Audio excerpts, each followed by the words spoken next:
हरे कृष्ण कृष्ण कृष्ण हरे हरे, हरे राम राम राम हरे हरे। हरी हरी बोल फ्रेंड्स। मैं डॉक्टर मंजूषा अग्रवाल यूपी के कानपुर सिटी को बिलोंग करती हूँ। मैं एक विट्रियो रेटिना आई सर्जन हूँ और मैं आज आपके साथ अपनी भगवत गीता की लर्निंग्स शेयर करने आई हूँ। तो फ्रेंड्स, अप्रैल 2021 में मैं स्पिरिचुअल गपशप पॉडकास्ट के थ्रू गोलोक एक्सप्रेस से जुड़ी और आज लगभग 10 महीनों से मैं अपने मेंटर्स की हेल्प से भगवत गीता का अध्ययन कर रही हूँ। इस प्लेटफॉर्म से जुड़ के मैंने जाना कि भगवत गीता को पढ़ने के लिए ओल्ड एज का वेट करना बिल्कुल भी उचित नहीं है। एक तो फ्रेंड्स, हमें पता नहीं है कि हमारी लाइफ कितनी है, और दूसरा, भगवत गीता लाइफ की इंस्ट्रक्शन मैनुअल है जिसको श्री कृष्ण भगवान जी ने स्वयं 5000 वर्ष पूर्व कुरुक्षेत्र के मैदान में अर्जुन जी को दिया था। इसमें उन्होंने बताया कि हम अपनी लाइफ को कैसे हैप्पीली और पीसफुल तरीके से लीड कर सकते हैं, कैसे अपनी लाइफ के सॉरोज और स्ट्रगल्स को बेहतर तरीके से डील कर सकते हैं। तो इसलिए friends, the younger the better. जितनी जल्दी हम भगवत गीता पढ़कर उसकी लर्निंग्स को अपनी लाइफ में इम्प्लीमेंट करेंगे, उतना ही हमारे लिए अच्छा रहेगा। भगवत गीता पढ़कर मुझे अपनी असली पहचान के बारे में पता चला। फ्रेंड्स, हम शरीर नहीं, आत्मा है। जिस प्रकार हम रोज कपड़े बदलते हैं, उसी प्रकार आत्मा हर जन्म में शरीर को बदलती है। तो इसका मतलब तो ये हुआ फ्रेंड्स कि जो हमारी आत्मा है वो इटर्नल है, परमानेंट है, पर जो हमारा शरीर है वो ट्रांजिटरी या टेम्पररी है। और पर दुर्भाग्यवश फ्रेंड्स, हम लोग क्या करते हैं, हमारा शरीर जो ट्रांजिटरी है उसको सेटिस्फाई करने के लिए, अपने सेंसेस को सेटिस्फाई करने के लिए हम अपना पूरा जीवन लगा देते हैं, और जो हमारी आत्मा जो इटर्नल है उसके नरिशमेंट का ध्यान ही नहीं रखते। फ्रेंड्स, जो हमारी आत्मा है वो परमात्मा का अंश है। उसे परमात्मा की सेवा करके, परमात्मा को स्मरण करके खुशी मिलती है। तो इस बात का ध्यान हमें रखना चाहिए। भगवत गीता को पढ़कर मैंने जाना कि हमारे जीवन में दुख क्यों आते हैं। मैं हमेशा सोचती थी कि हम सब परमात्मा के बच्चे हैं, तो भगवान जी हमें दुख क्यों देते हैं। पर भगवत गीता पढ़कर मेरा ये मिसकंसेप्शन भी क्लियर हुआ।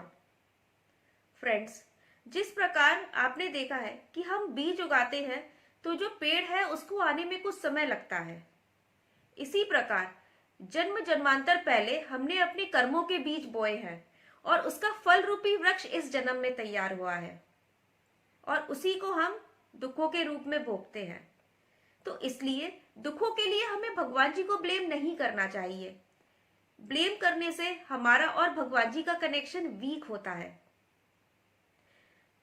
फ्रेंड्स, मुझको ये भी लगता था कि आखिर हमारे लाइफ का पर्पस क्या है, हम सब लोग क्यों जन्म लेते हैं, फिर हमारे जीवन में दुख आते हैं या व्याधि आती है, बुढ़ापा आता है, फिर एक दिन सब मर जाते हैं। सभी लोगों को इन चारों प्रोसेस से गुजरना होता है। भगवत गीता पढ़कर मैंने समझा कि जो मटेरियल वर्ल्ड जिसमें हम रह रहे हैं, ये स्पिरिचुअल वर्ल्ड की जेल है। जब आत्मा ऊपर परमात्मा से रिबेल करती है तो पनिशमेंट देने के लिए उसको यहाँ पर भेजा जाता है। तो इसका मतलब फ्रेंड्स, हम लोग इस जेल में हैं और अपना पनिशमेंट भोग रहे हैं। तो इसलिए दुख तो आने ही हैं। तो जब दुख आने हैं तो उनसे कैसा डर, क्योंकि दुख तो ट्रांजिटरी है। जैसे ग्रीष्म ऋतु के बाद सर्दियां आती हैं, सर्दियों के बाद दूसरा सीजन आता है, उसी तरह दुख के बाद सुख अवश्य आएंगे। क्योंकि दोनों ही चीज टेम्पररी है, तो इसलिए हमें संभाव की स्थिति रखनी चाहिए। अपनी स्पिरिचुअल प्रैक्टिसेस को अगर हम बढ़ाएंगे तो दुखों के समय में वे शॉक एब्जॉर्बर का काम करेंगी। एक क्वेश्चन और भी मेरे दिमाग में आता था कि मुझे लगता था कि मैंने तो ज्यादा मेहनत की है, तब भी मुझे रिजल्ट कम मिल रहा है, या मेरे कलीग्स या कोई और, उन्होंने कम मेहनत की है तब भी वो इतने खुश हैं, उनको इतना कुछ मिला है। ये कंपैरिजन की भावना सदैव मेरे दिमाग में चलती रहती थी। तो इस चीज का भी आंसर मुझे भगवत गीता रीडिंग से मिला। फ्रेंड्स, मुझे कर्मों के प्रकार के बारे में पता चला एक्चुअली हम लोग हमेशा सकाम कर्म करते हैं, मतलब कोई भी कर्म करने से पहले पहले फल की इच्छा रख लेते हैं और कर्म बाद में करते हैं। तो इससे क्या होता है कि हमारा फोकस करते वक्त कम हो जाता है। हमें ऐसा नहीं करना चाहिए, हमें निष्काम कर्म करने चाहिए।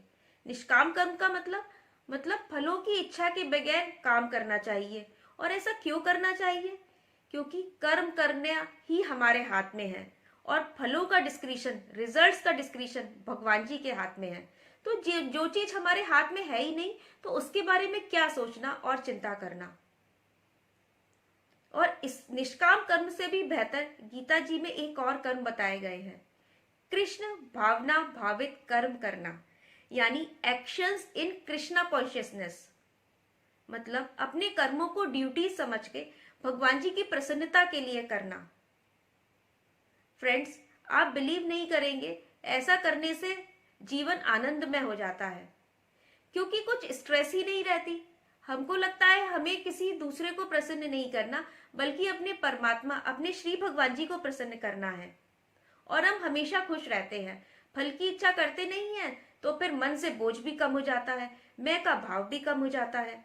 हर समय ईश्वर को स्मरण करते हुए कर्म करते हैं तो धीरे धीरे ये इस संसारिक गतिविधियों से जो हमारा एक्सेसिव अटैचमेंट है वो भी जो है कम होने लगता है और हम शांतिपूर्ण जीवन व्यतीत करने लगते हैं। फ्रेंड्स, मेरे मन में एक क्वेश्चन और भी आता था, और ये शायद आप सबने भी ऑब्जर्व किया होगा कि हम सबको पता है कि गुड हैबिट्स क्या होती हैं, गुड लाइफस्टाइल क्या होता है। हमें 8 ग्लासेस ऑफ वाटर तो हमेशा रोज पीना चाहिए, फ्रूट्स खाना चाहिए और एक्सरसाइज रोज करनी चाहिए या योगा करना चाहिए। लेकिन ये सब पता होने के बाद भी हम अपने को मोटिवेट नहीं कर पाते। हमें पता है सुबह जल्दी उठ के बहुत अच्छा रहता है, तब भी हम वो नहीं कर पाते। ऐसा क्यों?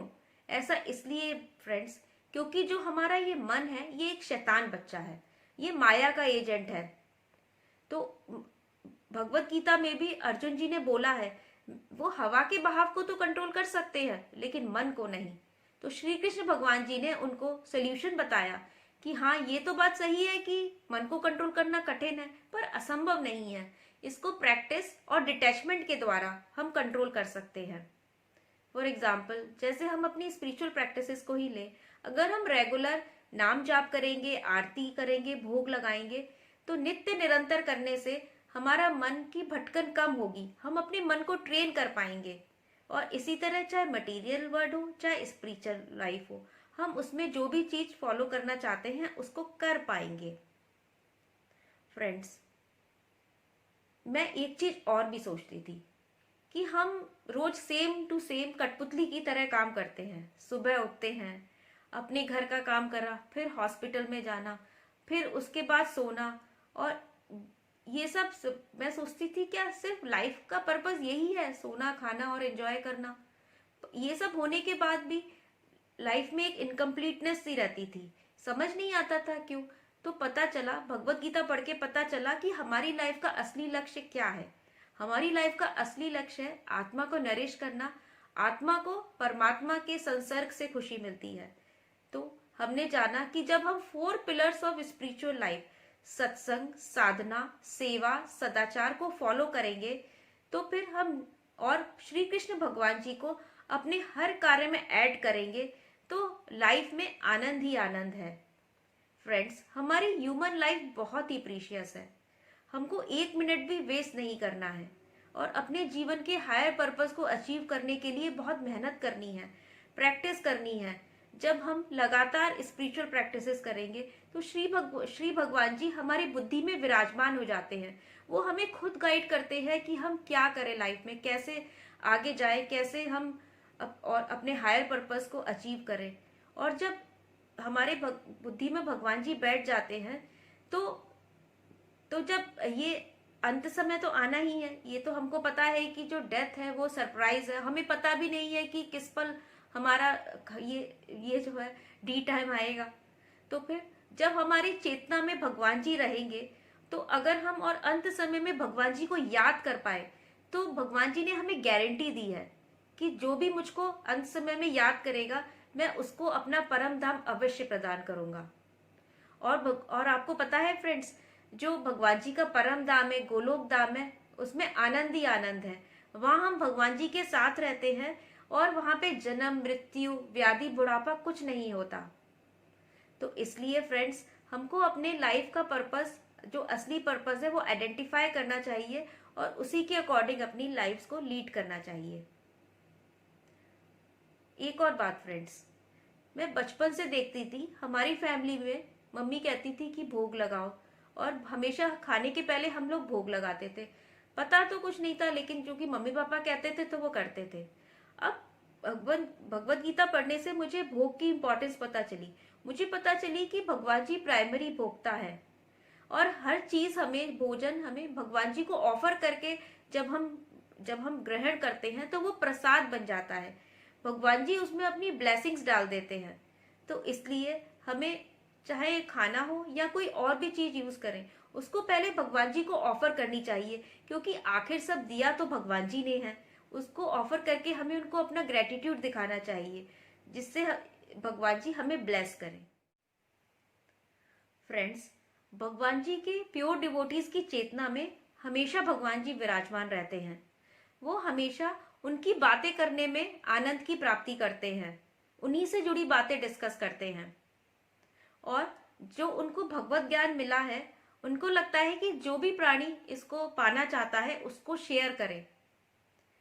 भगवत गीता में प्योर डिवोटीज की 26 डिवाइन क्वालिटीज को भी बताया गया है। तो फ्रेंड्स, हमें याद रखना चाहिए कि हमारे भगवान जी supreme personality of Godhead है और हम क्या हैं? एक रेत के कण। भगवान जी अगर ओशियन है तो हम एक बूंद है। वो अनलिमिटेड हैं और हमारी बुद्धि लिमिटेड। तो फ्रेंड्स, लॉजिक लगा के हम कभी भगवान जी को नहीं समझ सकते हैं।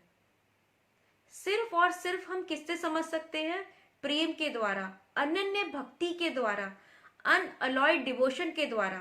अगर हम इस तरह भगवान जी को समझने की कोशिश करेंगे तो शायद भगवान जी हम पे कृपा कर दें। तो हमको क्या करना चाहिए?